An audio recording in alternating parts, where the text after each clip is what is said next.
Muy buenos días, mis queridos amigos y hermanos. Bienvenidos a su programa, Escuela de la Llama de Amor. Hoy vamos a tratar el tema número 42, titulado María pide que nuestras familias sean convertidas en santuarios. Antes de iniciar, entreguemos este tiempo a nuestra Santísima Madre y a su Hijo Jesucristo. En el nombre del Padre, del Hijo y del Espíritu Santo. Madre, derrama el efecto de gracia de tu llama de amor sobre toda la humanidad. Que nuestros pies vayan juntos, que nuestras manos recojan unidas, que nuestros corazones latan al unísono, que nuestro interior sienta lo mismo, que el pensamiento de nuestras mentes sea uno, que nuestros oídos escuchen juntos el silencio, que nuestras miradas se compenetren profundamente, fundiéndose la una en la otra, y que nuestros labios supliquen juntos al Eterno Padre para alcanzar misericordia. Queridos hermanos, este tema del santuario familiar lo hemos tratado y hecho alusión en diversas ocasiones, pero hoy vamos a tratarlo de una manera más especial. El primer tema de esta clase lo hemos titulado María nos invita a construir el santuario familiar en el interior de nuestro hogar. El segundo punto, debemos educar la conciencia de los hijos en la fe católica. Y el tercer punto, María nos pide que seamos responsables con la salvación de nuestros hijos. El primer punto, María nos invita a construir el santuario familiar en el interior de nuestro hogar. ¿Qué es el santuario familiar? Es la familia. Todas las familias cristianas deberían ser un santuario familiar en el que todos creyesen en Dios, amasen a Dios, reconociesen a Jesucristo como el Señor de sus vidas, se entregasen en Jesús a edificar la familia en Cristo Jesús. El santuario familiar es una escuela de vida cristiana, un lugar en el que se aprende a seguir a Jesucristo.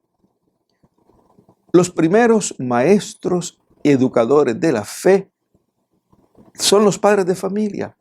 Ellos deben educar a sus hijos en la fe, transmitir la verdad, proteger a los hijos contra la mentira que amenaza con asfixiarnos. Los padres de familia, pues, son los primeros responsables de cada hogar y los directores de esa edificación maravillosa, formidable, que debe ser cada una de las familias. Son los arquitectos, son los ingenieros del santuario familiar. Queridos hermanos, el punto de partida de la renovación de la iglesia es la conversión y capacitación de los padres de familia. Vamos a repetir esto. El punto de partida de la renovación de la iglesia es la conversión de los padres de familia, la capacitación de los padres de familia para que puedan ejercer su vocación, su ministerio en la plenitud del Espíritu Santo.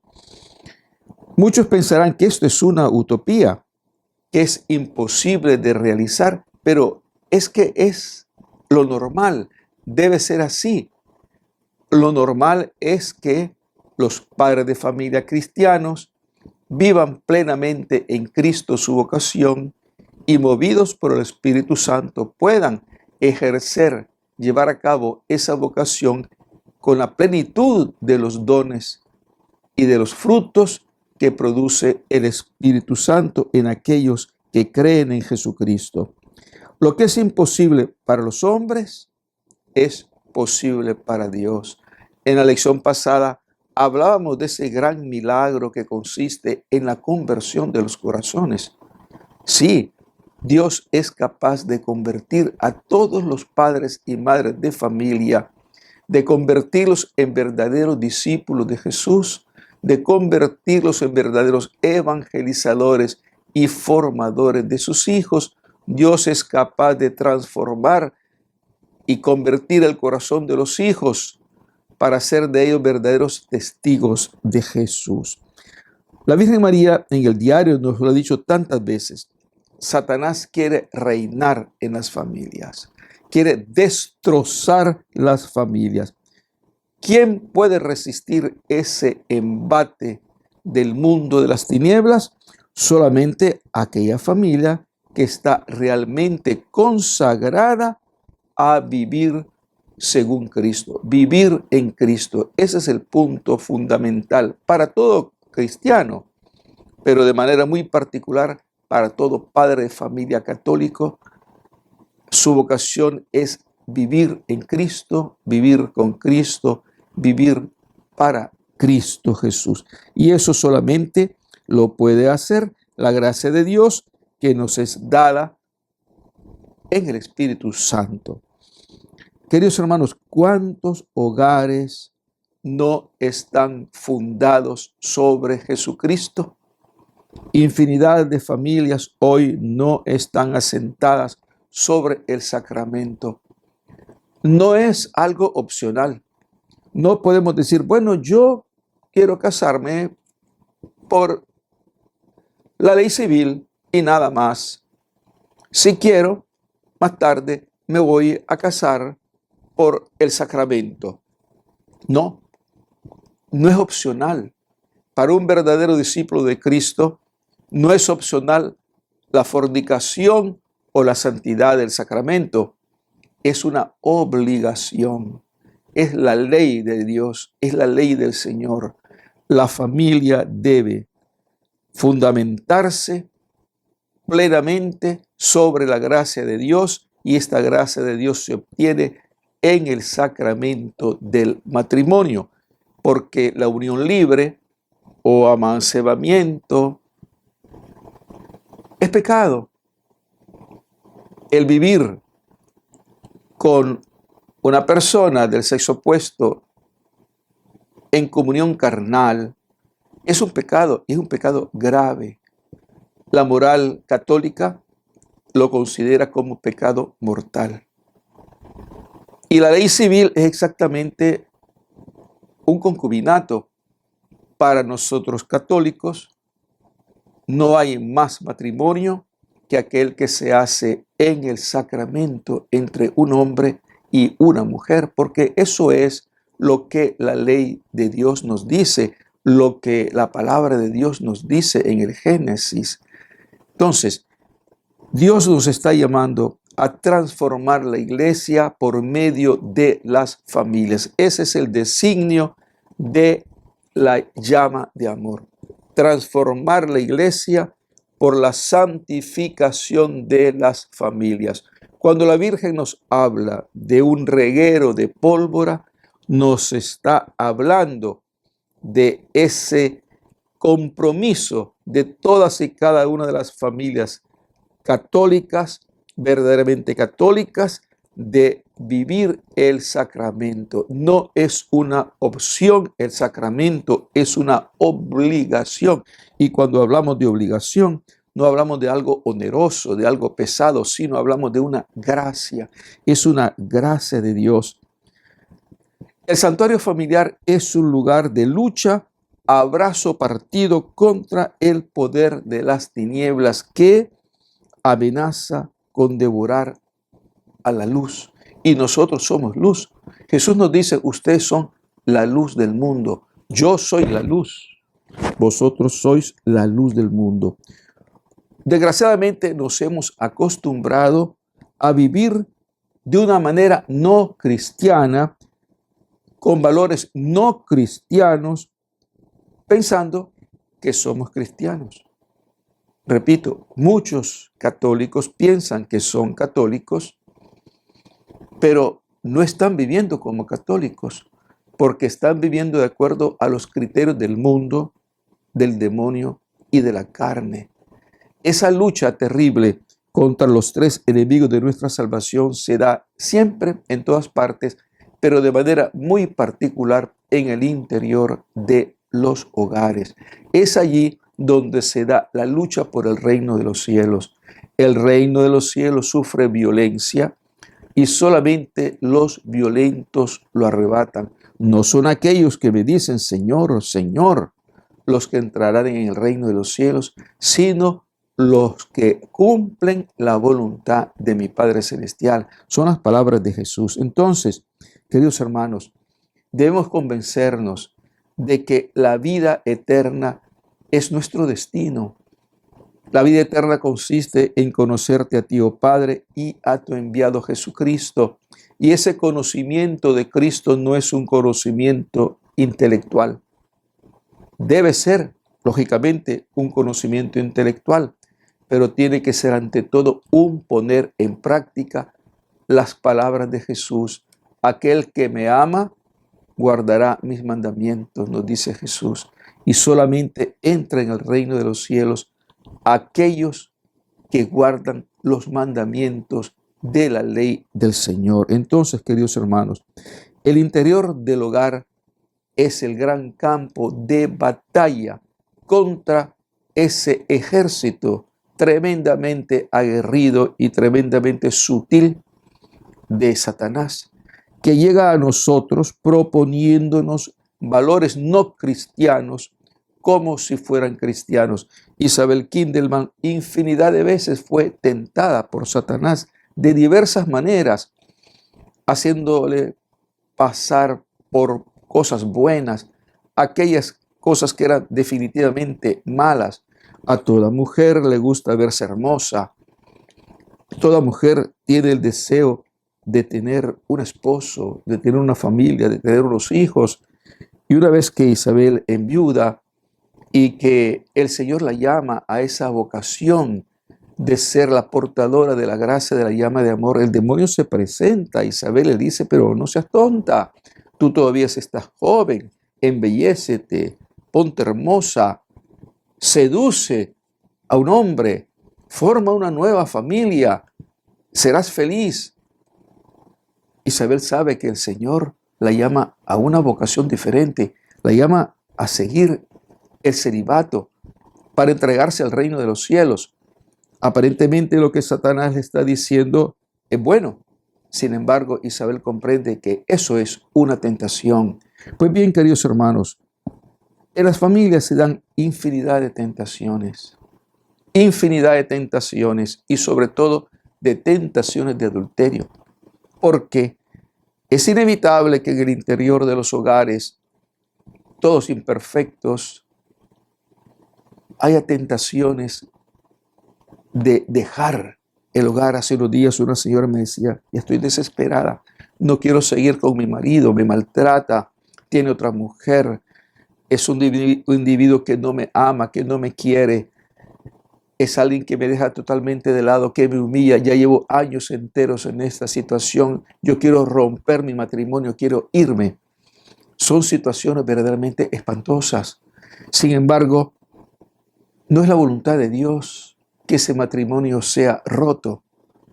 Es la voluntad de Dios que ese matrimonio se convierta, que ese hombre se convierta.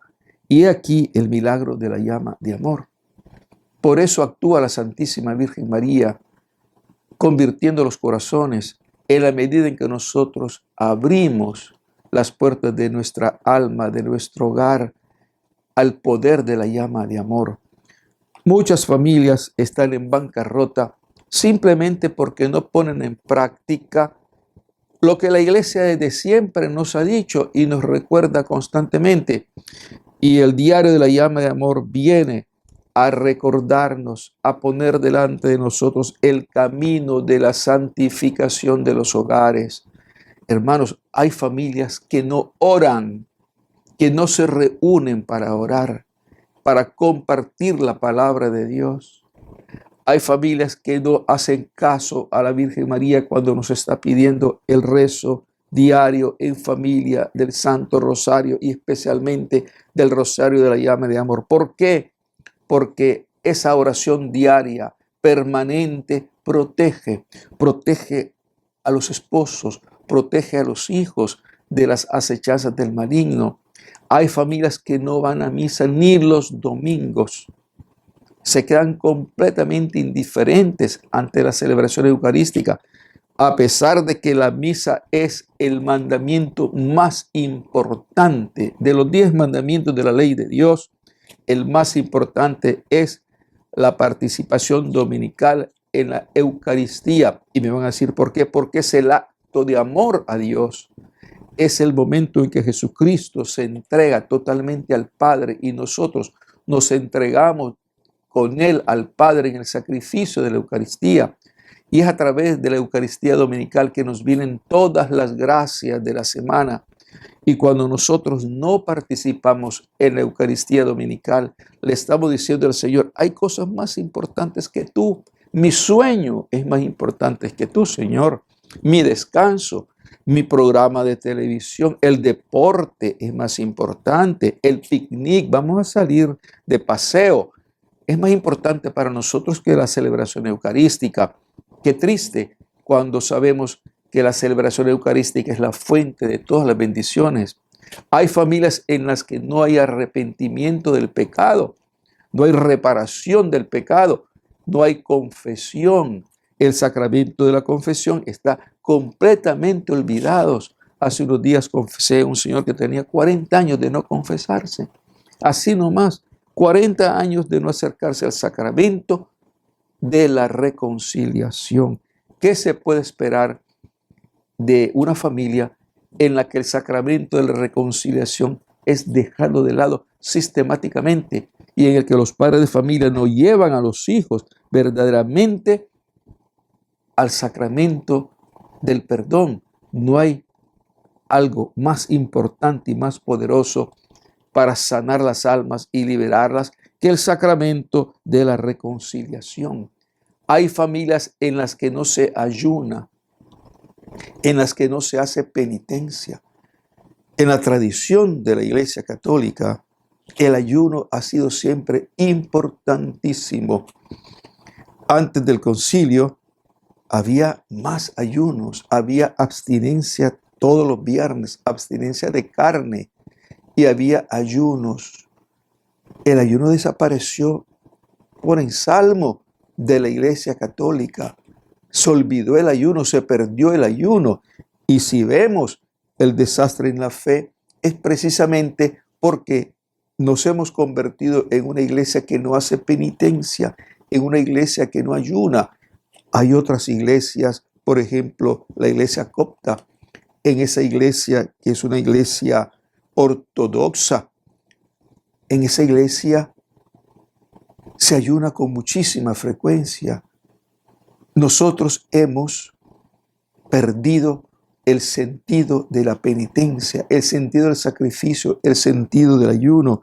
Nos vienen los problemas de la vida y no entendemos que Dios los permite como penitencia, como verdadera penitencia. Y si nosotros ofrecemos al Señor esos dolores, esos sufrimientos de cada día, esa cruz de cada día, entonces estamos en cierto sentido ayunando, aunque no ayunamos de comida. Sin embargo, cuando estamos llevando el peso del trabajo, el peso del sufrimiento, el peso de la enfermedad, el peso del dolor, y lo unimos a los sufrimientos de Cristo, estamos realmente ayunando. Pero ¿cuántas personas hacen eso?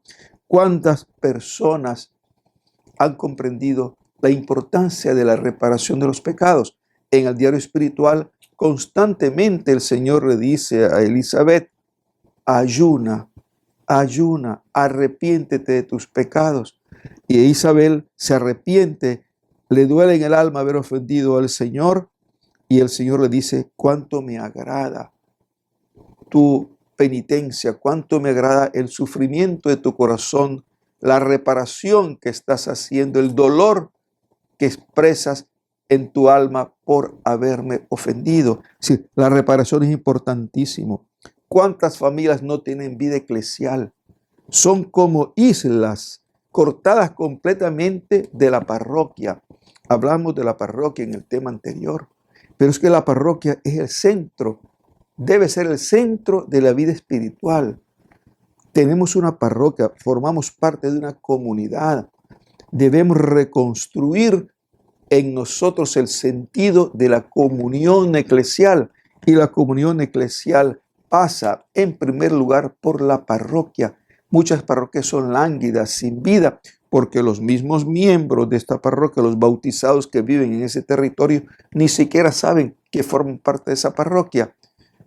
Y viven muy cerca de la iglesia, pero nunca la visitan, siendo católicos.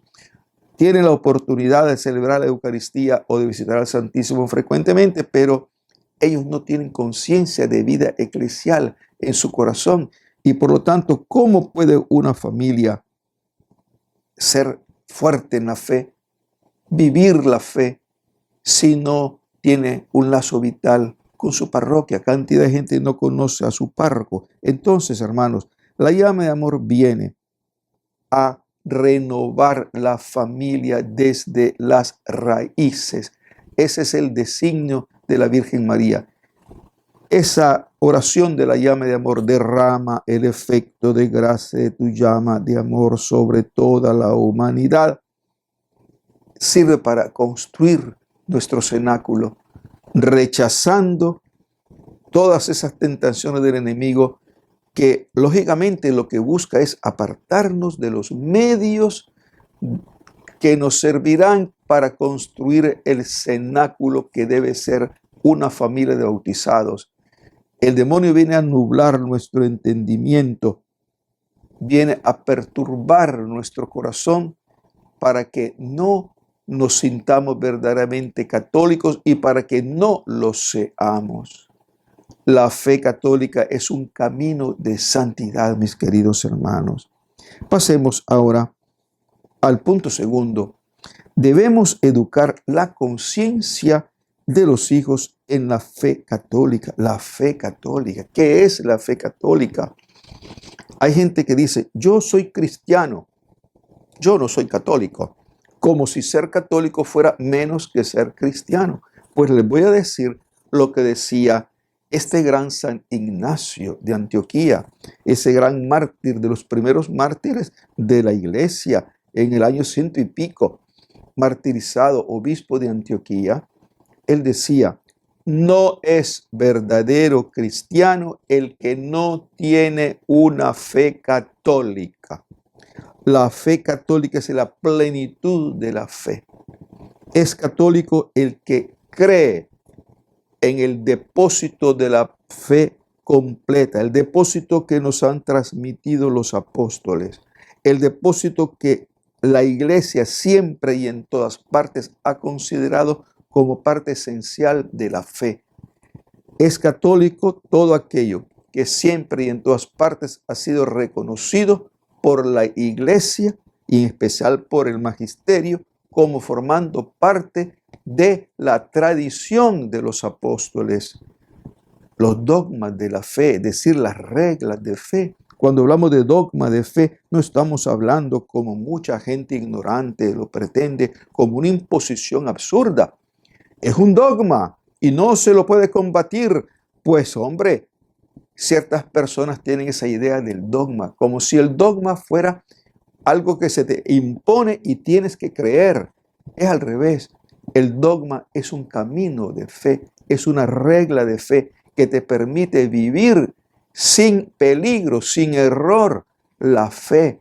Veamos el dogma de la presencia eucarística de Jesús bajo las especies del pan y del vino cuando han sido consagradas en Eucaristía. Es un dogma de fe que Jesús está real y verdaderamente presente con su cuerpo, sangre, alma y divinidad en la Eucaristía. Es un dogma de fe. Es una imposición que me ponen encima como una cosa que tengo que creer, aunque yo no la comprenda. No, es una regla de fe. Es un camino de santidad. El dogma es un camino de santidad. Recibimos de la iglesia el sentir de la iglesia sobre la palabra de Dios. Y si vamos al 6º capítulo de San Juan, nos encontramos con que Jesús nos dice: mi carne es verdadera comida, mi sangre es verdadera bebida. El que come mi carne y bebe mi sangre tiene vida eterna. El que no come mi carne y no bebe mi sangre no tiene vida eterna. Ahí está el dogma, ahí está la regla de fe. Y sabemos precisamente que el Jueves Santo Jesús consagra ese pan y ese vino, y que Él nos dice: esto es mi cuerpo, este es el cáliz de mi sangre. Son las mismas palabras de Jesús. Cuando yo no creo en las palabras de Jesús y no creo en lo que la iglesia me está enseñando, yo me estoy privando de lo más importante de la fe, que es el cuerpo y la sangre del Señor. La iglesia te está haciendo un favor al decirte: hijo, esto es una regla de fe, esta es la verdad. No te equivoques, no abandones la Eucaristía. ¿Qué cosa hay más importante que el cuerpo y la sangre de Cristo?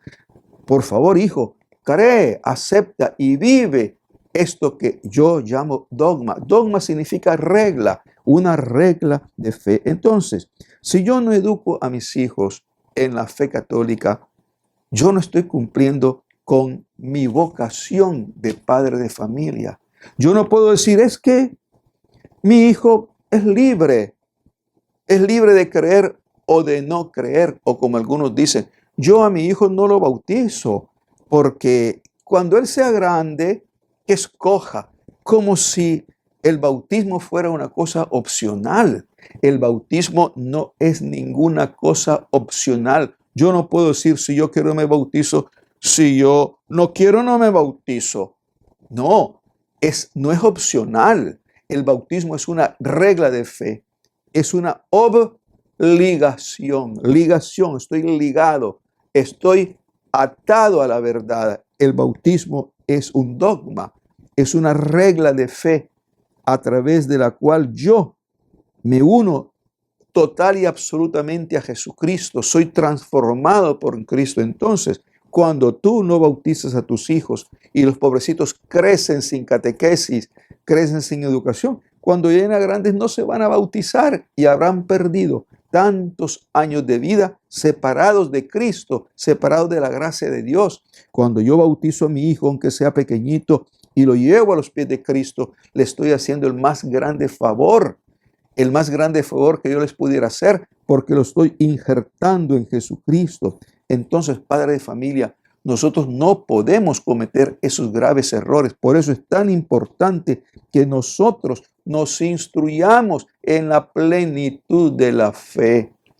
Amo a los hermanos evangélicos, amo a los hermanos protestantes, pero desgraciadamente en la historia de 500 años que tienen los hermanos evangélicos, los hermanos protestantes, por sus raíces parten de un tremendo error, unas tremendas fracturas en la fe que les han impedido la riqueza de tantos dones que Dios les había dado a través de la iglesia, como precisamente la Eucaristía, porque Martín Lutero dijo que no era verdaderamente la presencia de Cristo, y los que llaman reformadores dijeron que no está presente Cristo por la transubstanciación.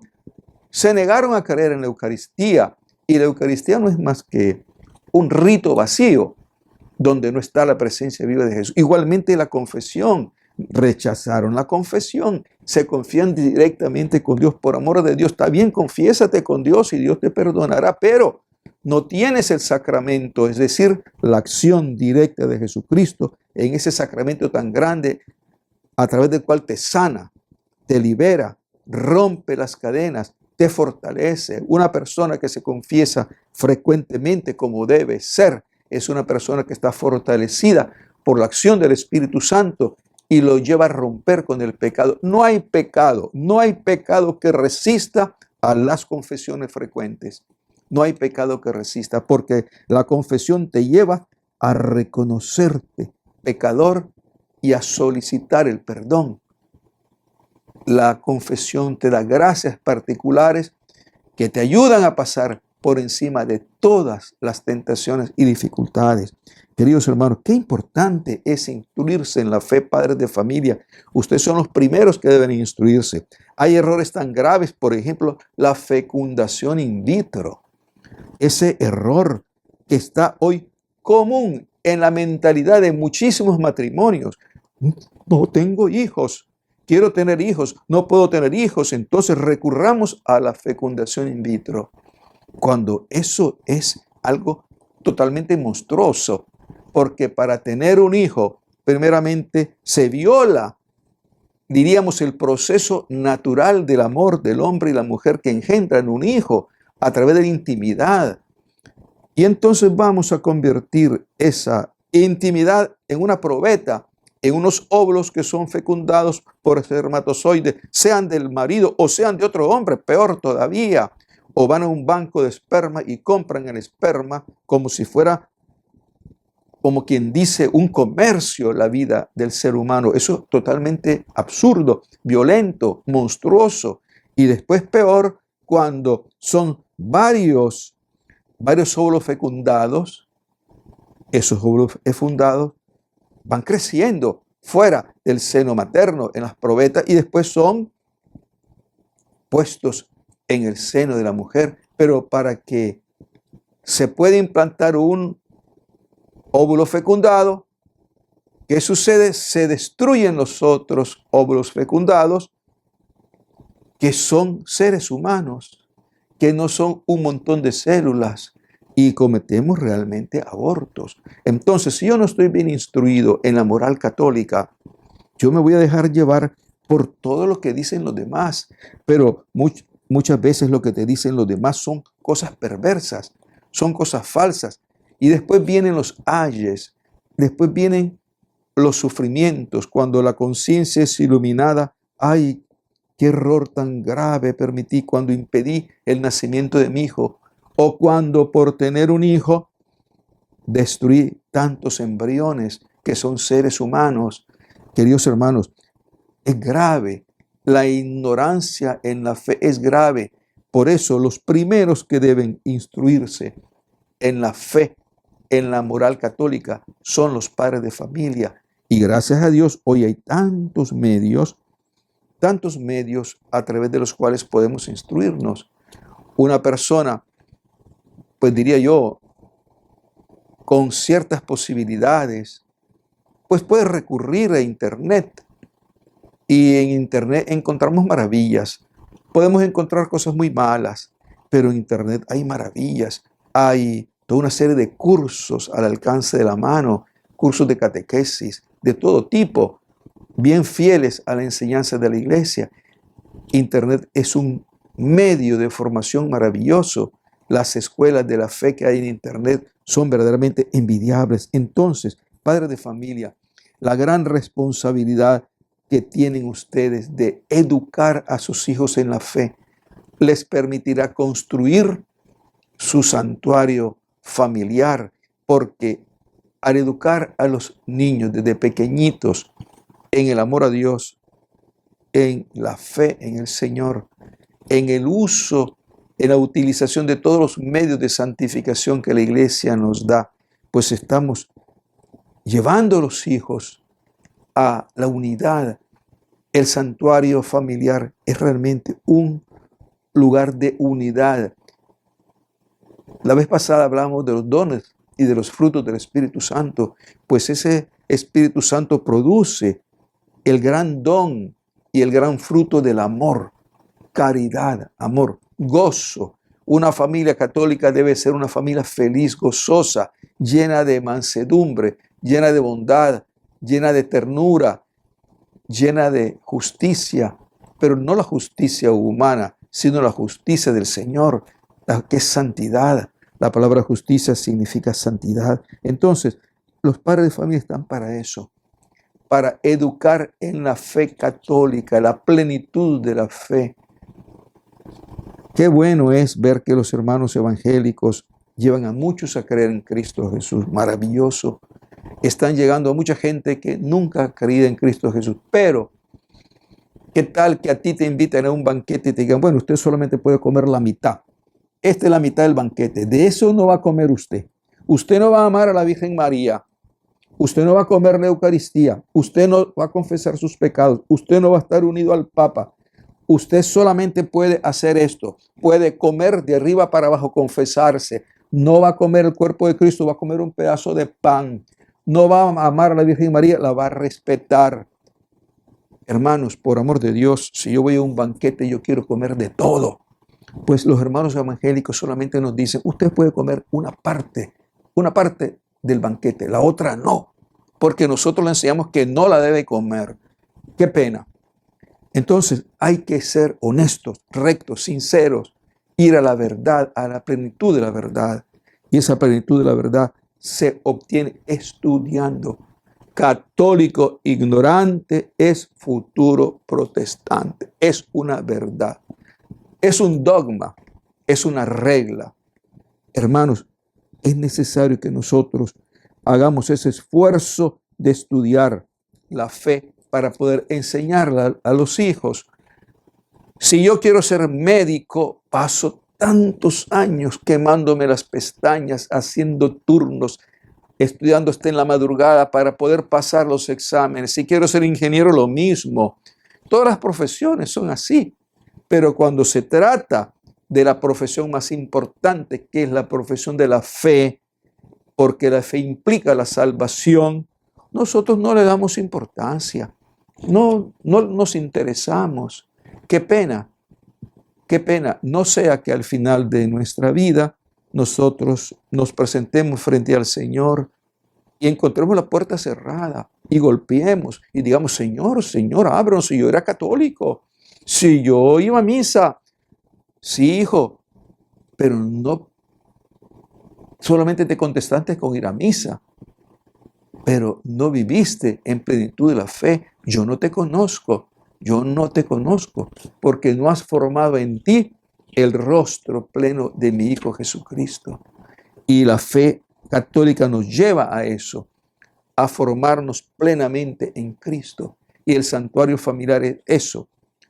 Es la familia que lleva adelante la santificación de todos sus miembros, poniendo en práctica todos los medios que la Iglesia nos da para lograrlo. Vamos pues al punto tercero.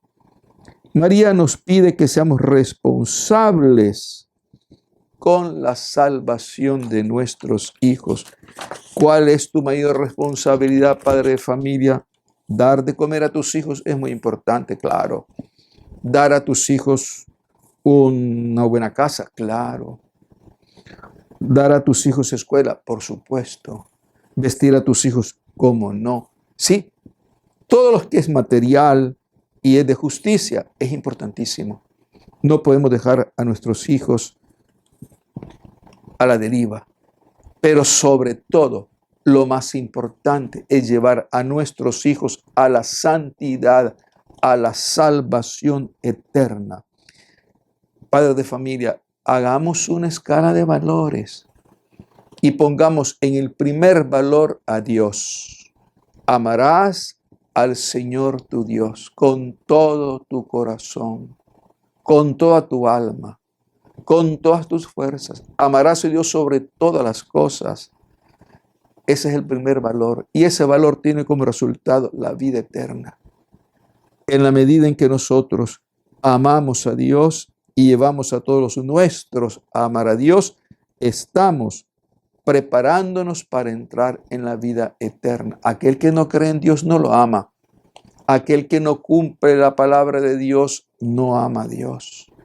Y el que no ama a Dios, ¿qué recompensa puede esperar si ha rechazado la vida? Porque Dios es la vida.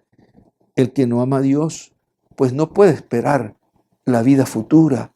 Qué triste entonces que nosotros fallemos nuestra más importante responsabilidad, que es educar a los hijos para la santidad. El santuario familiar es el lugar querido por Dios para que los hijos sean educados en los valores cristianos y católicos. Y crean esto, se educa más por el ejemplo que por la palabra. Los hijos tal vez se acuerden de tus palabras más tarde, pero los hijos se van a acordar de tu conducta, de tu manera de proceder. ¿Cuántos padres de familia son verdaderamente excelentes padres de familia, intachables? Son para sus hijos modelos, modelos de vida cristiana, modelos de santidad. Hay hogares realmente santos. Debemos darle gracias a Dios que verdaderamente hay padres de familia santos, verdaderamente santos, dignos de estar en los altares. Y realmente ha habido padres de familia que han sido elevados al honor de los altares. Pensemos en los papás de Santa Teresita del Niño Jesús. Qué hermoso, ¿verdad? Teresita era una familia de santos. Todos los miembros de esa familia, las hermanas de Teresita, eran religiosas, consagradas a Dios. Se entregaron totalmente al Señor y son verdaderamente santas. Los papás fueron canonizados. Así que tenemos una familia, y como esta hay muchas familias, gracias a Dios. Debemos orar pues para que la llama de amor sea acogida en todos los hogares y comience a producir los frutos de santidad. Es formidable cuando en una familia los papás son los primeros que acogen la llama de amor y empiezan su propio combate, porque la santidad es combate. La santidad no significa perfección. No ponemos santos a los perfectos, porque no creo que haya ningún perfecto en la historia de la humanidad. Pero la santidad es querer llegar a ser perfecto, porque eso dice Jesús: sean perfectos como mi Padre Celestial es perfecto. Y cuando habla de perfección, habla de santidad. Entonces, queridos hermanos, grande es la responsabilidad que recae sobre ustedes, padres de familia. No crean que cuando el hijo se ha hecho adulto no tiene necesidad de padres. Esto lo está diciendo Jesús a Isabel. Mi madre también me acompañó con su amor, con sus sacrificios y oraciones a todas partes. Esto tienen que hacer ustedes también. Yo bendeciré sus empeños. Eso se lo dice Jesús el 17 de enero de 1964 a Isabel. Jesús fue como nosotros, un ser humano. Jesús necesitó de su papá, necesitó de su mamá. San José fue un verdadero padre para Jesús. Dios le metió en el corazón un amor total. Hay padres de familia que adoptan a niños.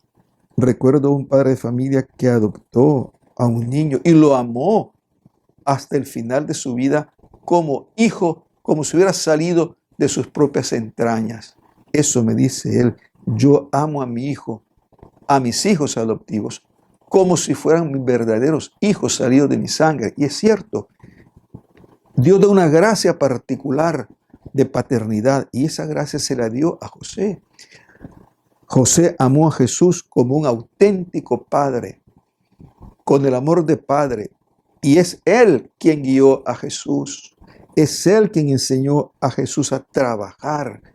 José y Jesús trabajaban juntos. José, el padre de Jesús. Jesús, el hijo del carpintero. Qué maravilla, ¿verdad? Pues hoy también nos encontramos con muchos padres de familia, son maravillosos.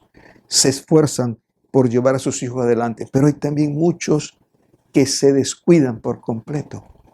Muchos padres se descuidan por completo. Hay cantidad que abandonan a sus hijos.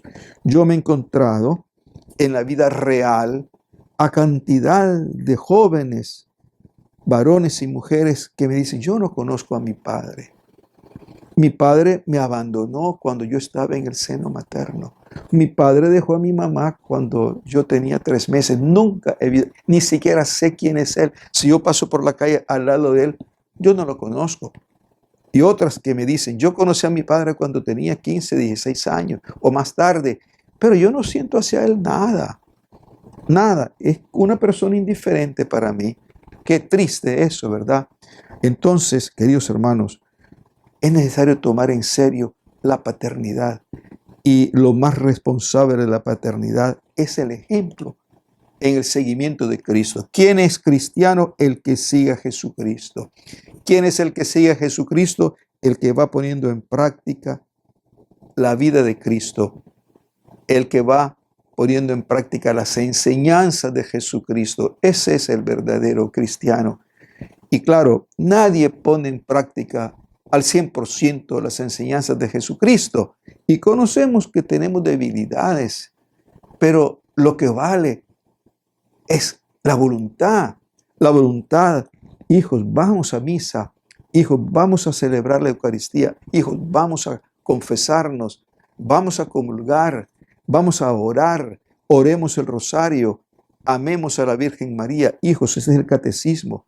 Conozco un padre de familia que tiene el catecismo católico y él con el catecismo católico va enseñando a sus hijos varias veces por semana y en la vida real él los guía.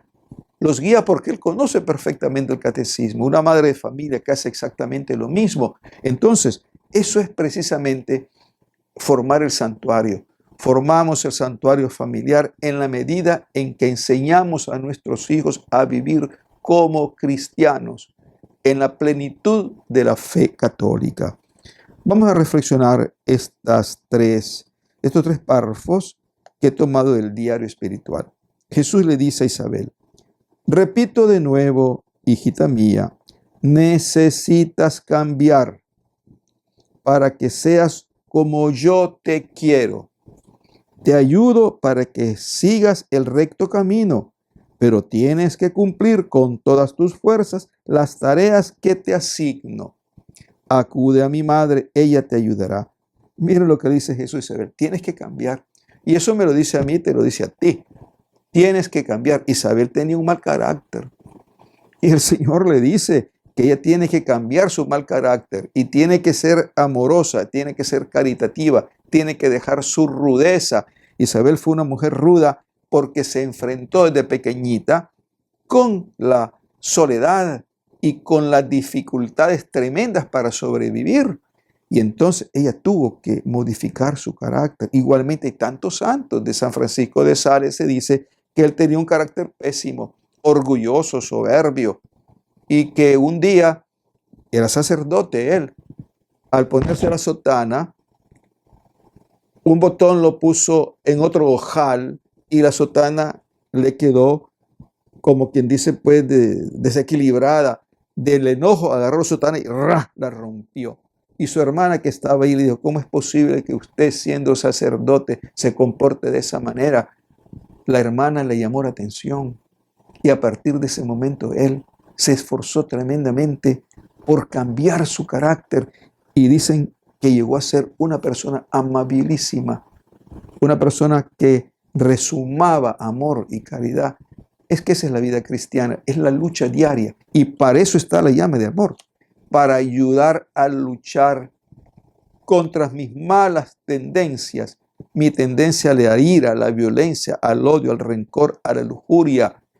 Es la gracia de la llama de amor, derrama el efecto de gracia de tu llama de amor sobre mi mal carácter. Derrama el efecto de gracia tuya sobre mis malos pensamientos. Una muchacha que vive la llama de amor me dice: padre, cuando yo estoy tentada, yo comienzo, derrame el efecto de gracia, derrame el efecto, derrame el efecto, derrame el efecto. Y mire, se me va la tentación, se me va el diablo. Así es la vida. Es con la llama de amor que nosotros tenemos que enfrentar cada día, las 24 horas del día, a los espíritus malignos. El segundo texto dice, el 8 de abril también del 62, renuncia a tu voluntad, hija mía. Te pido esto tantas veces porque solo puedes participar en mi obra redentora si totalmente y sin interrupción vives unida a mí en cada momento.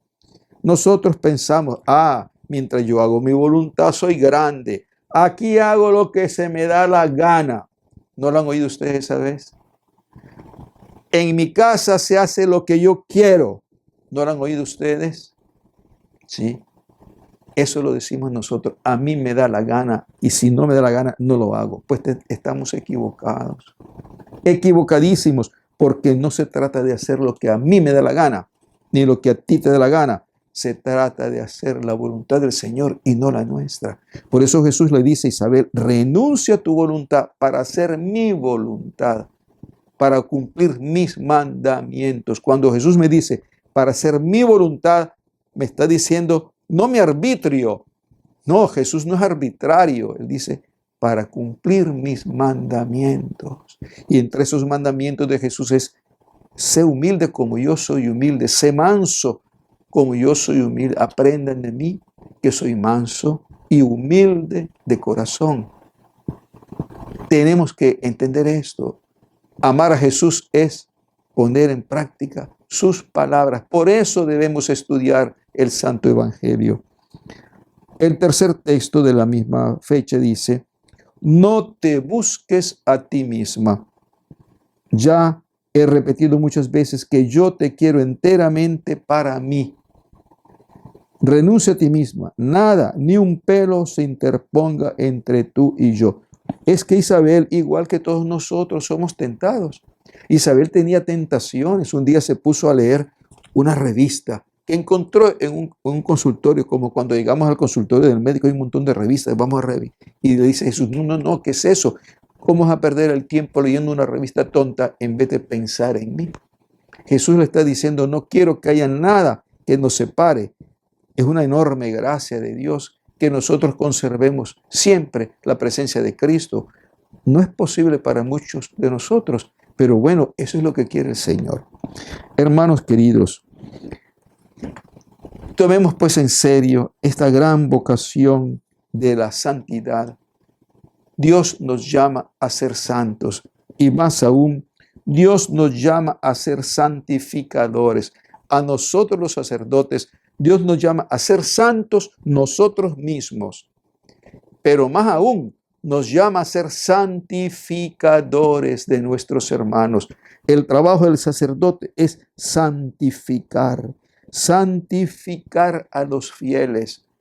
¿Y cómo hacemos la santificación de los fieles? Estando siempre a su servicio con la palabra y los sacramentos. El sacerdote santifica por esos dos medios, dando la palabra de Dios, dando los sacramentos. Y el principal sacramento, ya lo sabemos, es el cuerpo y la sangre del Señor. Y para poder recibir ese sacramento, damos la confesión de los pecados, de tal manera que nuestros fieles, cuando no están en condiciones de recibir a Jesús con un corazón limpio, pasan por el sacramento de la reconciliación para que puedan acceder plenamente a los frutos de la Eucaristía. Sabemos que una persona que no tiene pecado grave puede todo el tiempo recibir la Eucaristía. Sin embargo, es conveniente confesarse con frecuencia, aunque uno no tenga pecado grave, porque el sacramento de la reconciliación te libera, te sana, te fortalece. Cuando uno va al sacramento de la reconciliación sale feliz. Salimos felices porque el Señor nos ha quitado el gran peso del pecado.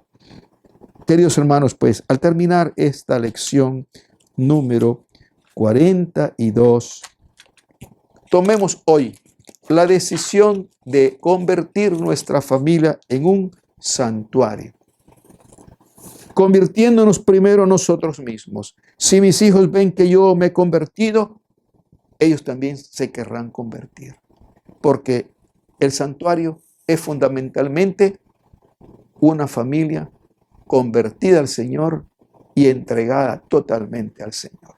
Hermanos queridos, hemos llegado al término de esta lección y yo les pido un favor. Den a conocer la llama de amor. Propaguen la llama de amor. Estos videos, denle like de tal manera que vaya creciendo y se vayan expandiendo. En la medida en que los videos son favorecidos por la aprobación de sus videntes, de los lectores, de los auditores, entonces, en la medida en que ellos dan el sí, me gusta, va creciendo el número y va siendo promovido. Entonces tratemos pues de que estos videos lleguen al mayor número posible de hermanos. Tengan ustedes un feliz día, una feliz tarde, una feliz noche. Dios los bendiga, los guarde y los libre de todo mal. Amén.